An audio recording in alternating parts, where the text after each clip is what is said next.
Hello! Today we're gonna review the series Shameless and find out if you can lose your mind watching this super family. Season 1, Part 1. Before we start, subscribe to the channel and give it a like. Episode 1. Let's go. Right now, we're getting a little introduction to the characters, and Frank is the one doing it in the background. This is Fiona. This woman is just amazing. She can handle everything around the house, and if needed, she can kick some ass too. Philip, or Lip, this guy is awesome. He does well in school, and as the series goes on, he really transforms. Ian is gonna have a pretty entertaining storyline. What's up with him? The main thing is, he's gay. Yeah, that's right. What do you expect? Everything straight up honest here. Carnal, this character really needs an introduction. In the first season, he's barely there, but later on you'll see for yourself what he gets up to. Debbie, she's wise beyond her years, and if you ask me, a bit of an annoying character. Even though everyone in the show thinks she's an angel. Liam, he's Frank's sixth kid, just a little guy, and that's about it.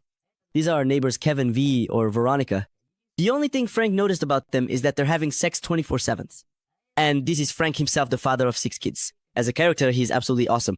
He's incredibly interesting to watch. But as a father and a person, he's basically a piece of shit. The family meeting is interrupted by the cops, and we move over to the house. Fiona gathers everyone to get ready for school. They pooled their money for electricity, chatted a bit, and then ran off to school. Leap is crazy smart. He tutors other students. He rolled up to the house where the donut with the hole lives the kid he needs to tutor. And then the mom pokes her head out and says, "What are you looking at? Come on, meet the family."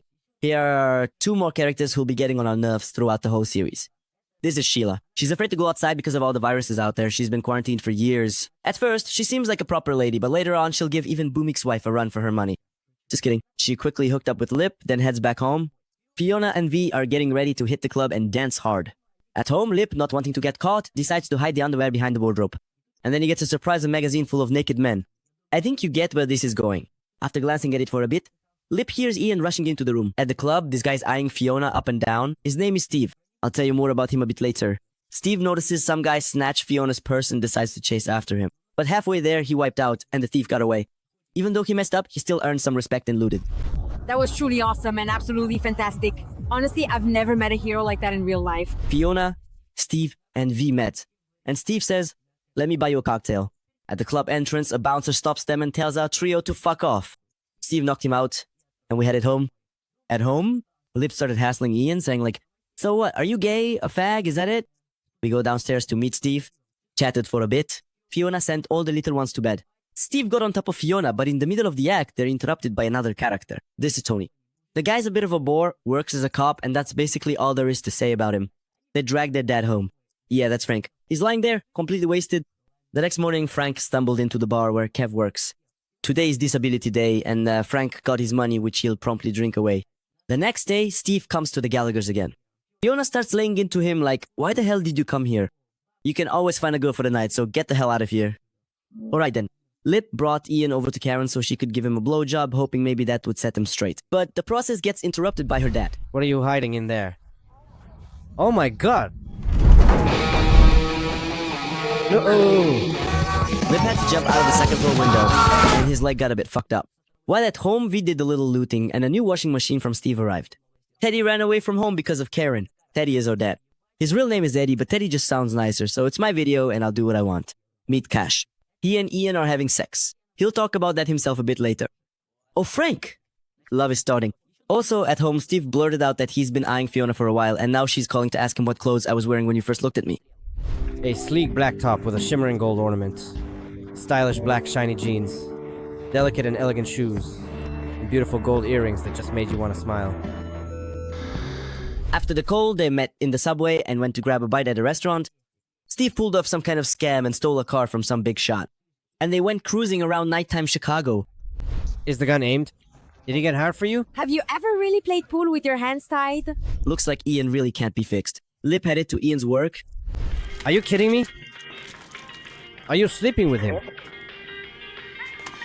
God damn it. Fiona and Steve came back home, and there was Frank waiting for them. And that's it. Shit. Steve and Frank got a little drunk together, and damn, it looks like they're having a blast. You're sitting with your girlfriend's dad talking about life, knocking back some drinks. Honestly, it's like a fairy tale. What was I supposed to do, Steve? Disappeared for 3 weeks? I was anxious. So you went drinking? Go to hell. Kevin Vi come running at the commotion. Put on whatever you like. Got it? The next morning, you and I get hit with a conversation like this. No, seriously, right up the ass like that. How can you get used to that? That's the whole point of intestines. It's a one-way street down there. Episode 2. As soon as you wake up, you have to go and chug a beer. That's Frank's motto. At the bar, Frank runs into Teddy, Karen's dad, who took off when he found out his daughter was sucking dicks. Teddy gave Frank a quick one too. Please tell your son Ian to keep his teenage dick away from my daughter Karen. After that, Frank came home and smacked Ian with some slang. They told me to give you this. And he kicked Steve out. Let me tell you a bit about Steve. The guy steals cars and makes some serious cash off it. At this point, that's all we know about him. Frank changed up his look a bit and headed out somewhere. Oh, and here we have Steve. He followed after him. Ian and V went out to swipe some food. One distracts, the other steals. And you know what? They actually work pretty well together. The next morning, the Gallaghers get some mail, and Frank's disability money arrives. But he's not there. Dad's disappeared somewhere, and that's a huge freaking problem. He's never once missed his disability check in his life, and now he just up and vanished. While Fiona was running all over the house, hoping to find Frank snoring in some filthy corner, Steve shows up at the Gallaghers. He brought some food, and Fiona went off again to look for Dad. Time to start calling around. They called everyone they knew, hospitals, morgues, and came to the conclusion that Frank was missing. Oh, TT, just doing webcam stuff here, just so you know.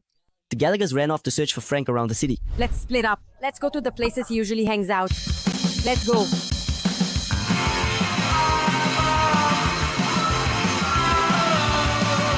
Fiona went to the police station to file a report, but they told her, we're not gonna look for Frank because he always goes missing, and honestly, we don't give a damn about him. But for some reason, everyone suddenly gets involved and joins the search when someone mentions that today is the last Friday of the month and the money just came in. Apparently, Frank is really obsessed with this crap. Lip and Karen go to Kev's bar, give him the phone, exchange a few words, and on the news they're showing information that they found some guy's body.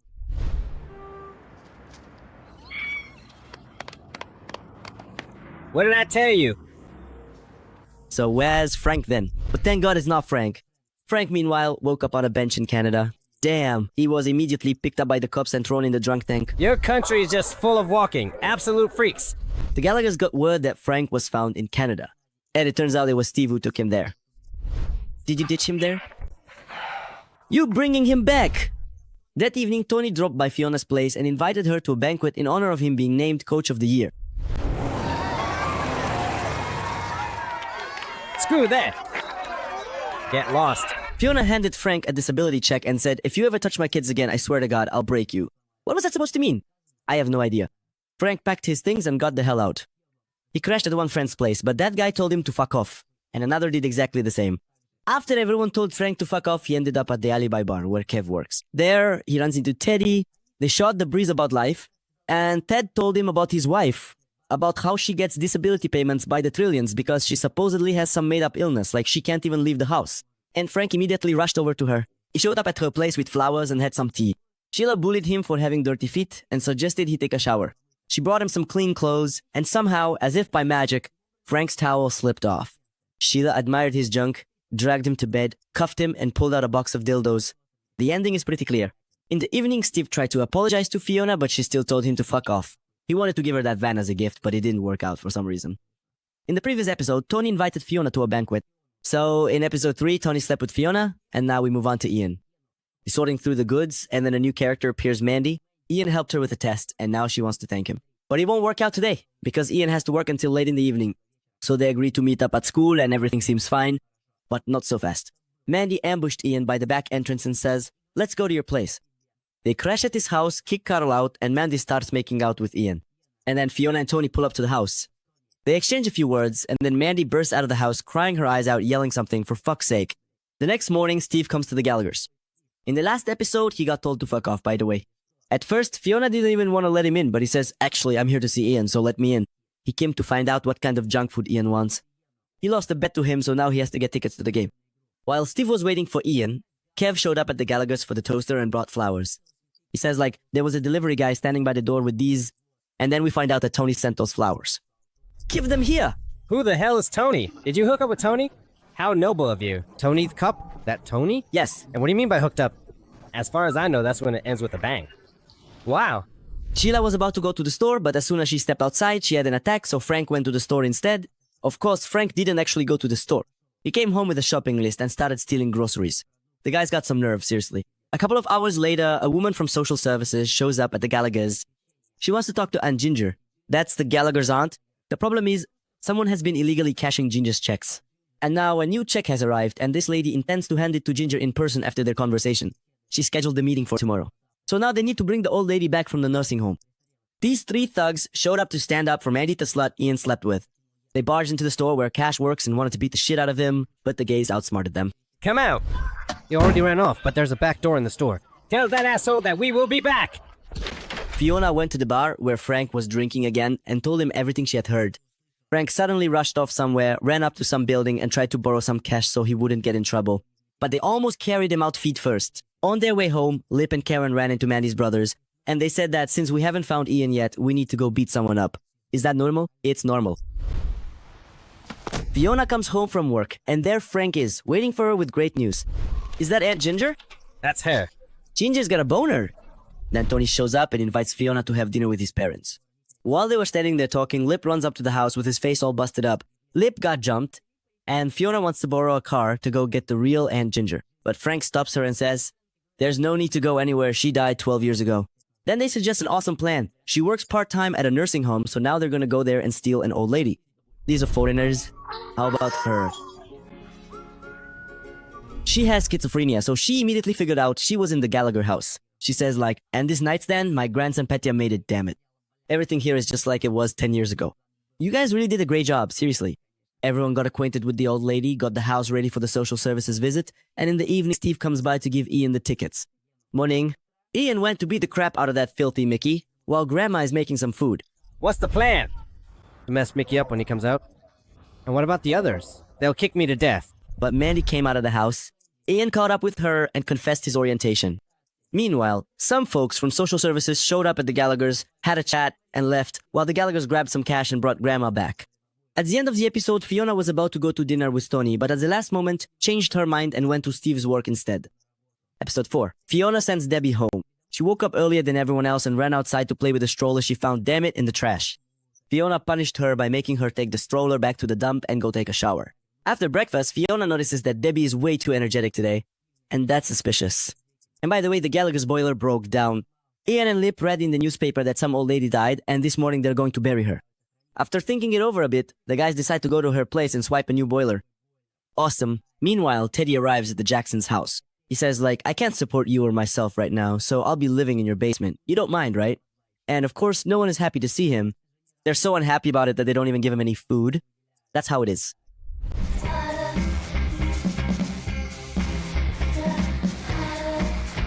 What are you doing? Turn it off. Steve came over to see Fiona. They're standing there, making out, and then they hear a noise upstairs. They go upstairs to check and see that Debbie dammit has stolen a baby. What is this? So now we have to figure out how to return this kid. Not only did she just steal a baby, but she also washed his clothes and then threw them in the dryer. The clothes shrank. So Fiona and Steve rushed to the store to buy the exact same Superman costume. On their way home, they saw Lip and Ian. They had just stolen a boiler and were heading home too. We're coming up with a plan. Lip started throwing out some ideas, but we've got a little problem, Debbie can't lie. They were chatting with her about something and everything seemed cool. Now, back to the plan. Carl runs up to a specific payphone, calls the cops, and says he saw that little guy on Port Avenue around 3 in the afternoon. V will go into the dry cleaners to see Miss B, ask to borrow her phone, make a call, and say the same thing like, "I saw a boy in a Superman costume on Port Avenue." How would this look from Debbie's perspective? She was walking down Port Avenue and saw a crying boy in a Superman costume. She took him by the hand and wanted to call the cops, but her phone was broken. So she started begging passersby for a phone, but no one cared. While the plan is being thought up and or carried out, Frank is sitting around, sipping on a beer, eating cupcakes, and then he decides to run to the bathroom, where he finds Karen naked. Kev will go to work a little earlier, stop by the bar, and tell everyone that he saw a kid on Grant Avenue in a Superman costume. The second bartender overheard this and says, "Oh, that's the missing boy. We need to call the cops right away." Meet by his mother. She's actually a pretty cool chick, by the way. Frank is sitting here too, sipping his beer, just so you know. Those women start hitting on Kev. Then Kev said he wanted to get married. Frank overheard all this and spread it around the whole bar. And Vi's mother is drinking at the bar. "Hey, my daughter is getting married. Kev is marrying Veronica." "You've made me the happiest woman in the world." Meanwhile, the Gallaghers handed the baby over to Debbie. Fiona went to Sheila, and at the last moment, Fee noticed that we kind of screwed up and forgot the scarf. What fucking scarf? The coat! We forgot the coat! We shoot out of the house, hand the coat to Debbie, and return the baby. And everything seems fine, but then the damn cops show up and say we need to go to the station and give a statement. The baby's parents threw in a bit of cash, so there's little we can swipe. Veronica Fisher, will you truly do me the honor of becoming my dear wife forever? Yes, Yes, indeed. At the station, Debbie told them everything she knew and then they went home. At the end of the episode, Debbie threw around all the money she got for finding the baby. And V and Kev threw a party to celebrate the wedding. You know, for someone who just got engaged, you don't seem all that excited about the upcoming wedding. That's because I'm already married. Episode 5, V and Fiona are stealing paper from public restrooms and at the same time discussing the wedding. V can't figure out whether they even need this wedding or not. And she and Kev agreed that there wouldn't be a wedding and now they have to tell her mother. She got a bit snarky and said, "Your father left you money for a new house. Maybe you should actually use your head for once?" The Gallaghers are having dinner. V drops by and says, "I need help filling out these wedding papers. So Deb, get ready and let's go. Damn it!" Frank is undergoing an evaluation to be declared incompetent so he can keep scamming money. They did a couple of procedures on him. And the doctor says, "Take off your pants."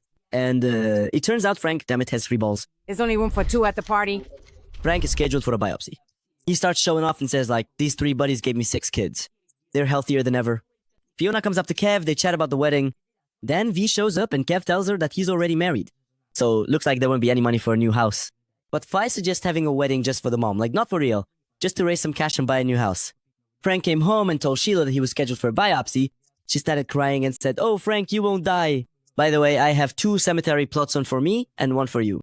If anything, you'll wait for me there, so go on, go die."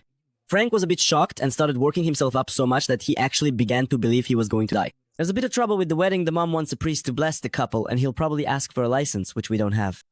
A disappointed V comes home and says, "That's it, the wedding is screwed for the 100th time." But then Debbie suggests hiring an actor to play the priest. Awesome idea. Let's do it. Ian went to the store to see Cash and there's his wife in front of us. She's leaving for 3 days. And for 3 days, Ian and Cash are gonna have sex at his place. Frank had a biopsy, they told him everything was fine and then bam, like a shot. Sheila is helping with V's dress, and Lip, Ian, and Carl found an actor to play the priest. The biopsy results won't be ready for a while, so Frank is sitting around drowning in sorrows. Cash brought Ian over to his place. The place is of course a total mess, it looks creepy. Ian thought so too. What's wrong? Sorry, it's just too weird. Yeah? These things... Damn! All of this freaks me out. The guys are having a bachelor party, the girls are having a bachelorette party. Here are the results. Damn. While Kev was trying to remember what they did last night, Marty burst into his house. That's Vi's brother, and he broke out of prison just to make it to the wedding. It came along with bipolar disorder and issues with getting laid. A psychiatrist's dream. Frank came for his biopsy results, and as it turns out, his life isn't in any danger. Although, the swelling in your brain that just started could kill you. I'm just messing with you. We tried to convince Marty to go back to prison, but How much time do you have left? 18 months. Say that it won't happen again. You know, it's probably for the best. Shit. Ron, I'm not going back, and I don't want to fucking miss your wedding. then Fiona suggests letting him stay for the wedding and turning him in afterward, but V isn't happy with that plan. Do you, Veronica, for fucking hell's sake? Bitch, do you truly take this man? Oh, for fuck's sake, shit. Kevin Bolo? Marty heard all of this, locked himself in the bathroom, and started threatening to burn the whole house down. But 5 minutes later, he opened the door himself, immediately got an injection, and passed out. The wedding day has arrived. Today, Shira will definitely leave the house. I'll bring you a piece of cake, Mom. A few words are said, and then the wildest drinking party begins. After about a minute, the mother decides to hand over the envelope that was left by Dad. And he only left $500. Hola, greetings, everyone. Episode 6, the Gallaghers had their electricity cut off for non-payment. Jackson and Frank. Karen says that today there's a parent-teacher meeting at school. Her mom can't go, so Frank will have to go listen to the teacher stories. Dad, are you coming to the parent-teacher meeting? Me? Not you, idiot! I was talking to Daddy Frank. Frank says that he never went to school at all. Then mom will go. She's supposed to have a breakthrough today because it's her last session with the doctor. Laugh it up, laugh it up. I'll slit your throat in your sleeve. Lip does odd jobs at school for money. And then some damn Korean guy comes up to him and starts haggling. At the store where Cash and Ian work, stuff keeps getting stolen. Just in the past week alone, $300 worth has been swiped.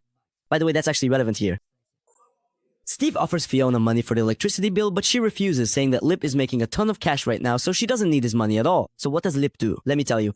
He takes college entrance exams for other people and makes some serious cash off it. By the way, Carl just passed a note from Fiona to the teachers. The gist of it, Carl is terrorizing half the school. Understood. 2 thugs barge into the Gallagher house and say, "Tell Frank that if he doesn't pay back the $6,000 he owes by tomorrow, we're gonna mess everyone and everything up." Fiona walks into the bar and immediately starts laying into Frank like, "You piece of shit, what the hell do you mean 6,000? What did you do, you idiot?" As usual, he starts making excuses and playing the victim of circumstance. Then those two thugs burst into the bar, and it's time to step on the gas. After a couple minutes of chasing, Frank snatched a skateboard from a kid, grabbed onto a truck, and managed to get away. Sheila, wearing a virtual reality headset, is trying to complete a task she needs to run through a store and then exit it, but she totally fails. Fiona comes to the school to talk about Carl, and they tell her that they need either his father or his mother, and if neither shows up, then we'll just send him to foster care. Frank comes home, and Sheila begs him to go to Karen's parent-teacher meeting. But then the doorbell rings. It's those two idiots. While Sheila was making them take off their shoes, Frank snatched his slippers and slipped out the back door. As soon as Kash's wife leaves the store, Mickey just walks in and takes whatever he wants. And Lip once again took a test for some random guy, and he got caught by a guy from the Academic Performance Assessment Service. Karen comes back from school, and right in front of the house, Frank stops her and says, "Please distract those two guys in the pickup so I can sneak into the house." But nothing in this world comes for free. Karen agreed to help on the condition that Frank would go to the school meeting tonight. Go! Just distract them already! Lip got caught and was forced to take the test. He got the highest score, and that guy invited him to the university and threatened to kill him if he ever took a test for someone else again. Kash's wife was just completely fed up with Mickey stealing groceries. So she brought him a gun, and we headed to the shooting range to get in a bit of practice. Cash was a total loser, but Ian, damn, he was having a blast shooting. The left shoulder, then the right, followed by the left leg, and finally the right leg. No one managed to find Frank, so Fiona, Lip, Deb, and Carl himself go to the meeting. They start telling them that without parents, they're going to kick him out. Carl either truly needs some significant medication, a profound near-death experience, or perhaps even a complete lobotomy. Frank, by the way, is also at the meeting, just like he promised, sitting there listening to the teacher's nonsense. Well, Steve showed up. He filled out the paperwork, and now he and Fiona are the children's legal guardians. He suggested to the principal that they take a little walk and discuss Carl's situation in person. Meanwhile, some thugs are beating up Frank and threatening to kill him if he doesn't pay back the money by the end of the week. Steve solved the issue with Carl by finding common ground with the principal. I can certainly put you in touch with some very discreet people who will set a quite reasonable price for you. Are we talking about a teacher discount? Bro! At the end of the episode, all the test results that Lip had written were annulled. And then this guy barged into the Gallagher's house and almost threw Lip out the window head first. By the way, the chroma key is absolutely terrible, but Carl brought a bat and broke the fat guy's knee. On that note, we're gonna start wrapping up. The second part of the video will be out in a couple of days since there's a lot of information and it just can't all fit into one video. I hope you enjoyed the video, and if the second part is already out, you'll find it in the end screen, in the description, and in the cards. Thanks for watching. Like and subscribe.